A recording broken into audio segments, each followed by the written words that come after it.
In my last video about my 4Runner sleeping platform, some of you commented that the information was great, however, the lighting was terrible. And yeah, you're correct.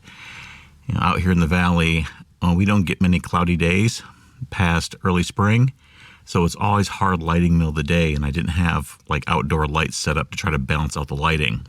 So yes, that video was a lot harsher in contrast than I intended. I tried to tone it down a bit, but it's not the best work I've ever done, and I'll admit that. I'm going to try to shoot this one a little bit better so you can see what's going on. I'm currently underneath the platform. I have my little LED lights on, trying to light things up so you can see clearly. So in the last video, if you didn't see it, and you should watch it to have some context, even if the lighting does suck, I was showing how I made a modification to the legs of my sleeping platform so I could have some options for height adjustment. So here is one of the pipes, for example. The legs here were originally 12 inches, and I did that so I could fit a Pelican case underneath here. Well, sometimes I don't have a Pelican case. In fact, I may not have a lot of gear at all, and I want more headroom up top. So what I did was I cut a 4-inch section from this section. So I have a 4-inch and 8-inch section, and if I need to, I can drop this down to 8 inches high or 4 inches high.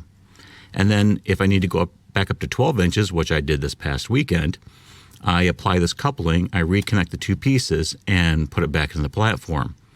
And that worked well enough, until I noticed when I was out off-roading this past weekend that I heard some clanking around, and I stopped the truck and I went and checked it out. And what happened on two of the legs, the one back there and this one, was that the vibration from the off-roading shook the screws loose, the coupling fell down, and then the pipe fell over. Now that was a scenario that I never originally considered, and I should have, to be honest, because I've certainly experienced enough incidents of these turnbuckles coming loose when driving down, gravel roads or just driving in general. These things do come loose, and I have to check on them once in a while. And I didn't stop to think about the bolts, the screws in the couplings coming loose. And I certainly should have. That's, my fault. So something I wanted to be really transparent about and share with you. I think this small flaw in the design does give justification to anyone out there who would just rather have individual legs, 12-inch, 8-inch, and 4-inch, and not try to combine them with a coupling. Because introducing the couplings does introduce another point of failure in this design. It's not a perfect design. I'll show you now another small issue I ran into. Okay, so this is a sleeping platform, and it's in the 3/4 design. So on the passenger side, I have the whole length of the platform. That's where I was sleeping. But I just have the trunk section in the back. The section that goes over the rear driver's side seat is removed because this is where I keep my refrigerator when I bring the refrigerator. And also when I bring the fridge, I leave the seat in place. This just helps stabilize and hold the refrigerator level. However, on the passenger side, I did remove the bucket and the back of the seat because I get so much more storage when that's out. So this is a problem I hadn't encountered before. Now, I've done the 3/4 setup before, but a lot of times I've left the back of the seat in. So the platform was pushing right up against it, and it kept everything really tight. However, with a 3/4 design, without that fourth section to help hold everything in tight, what I discovered was when I was getting in and out of here to sleep, this section up here was sliding around.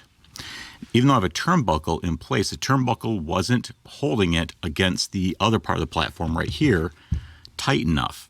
Right? It's only holding one side. It wasn't holding that side over there. So that was a bit of a problem. So before I headed out, I had to come up with a solution. So what I did really quick before I hit the road was I screwed in some of these little clasps. So I have the hook right here, the arm right here, and I just do that, and I have one on this side and I have one on this side right here. So that was just enough to help keep this part of the platform connected to this part of the platform. So when I was sliding in and out of bed, I wouldn't move the platform around. those little clasps are just enough to really keep this thing stable when I'm getting in and out. I'm shaking it right now. Yeah, it actually does hold pretty well.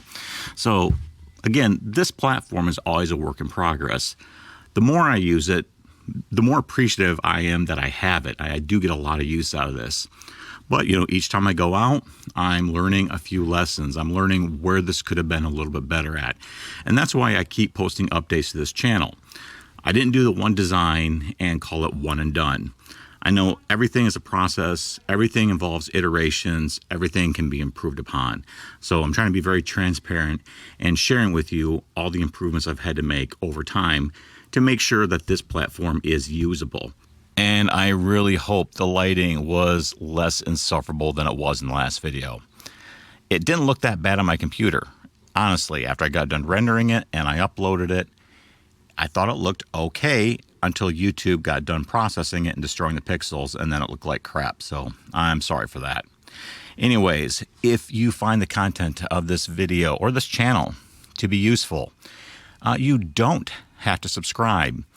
You don't have to smash the like button. You don't have to click the notification bell. What you can do is make a donation to your local animal shelter. I will appreciate that a lot more. Well, thanks for tuning in, and I'll see you again next time.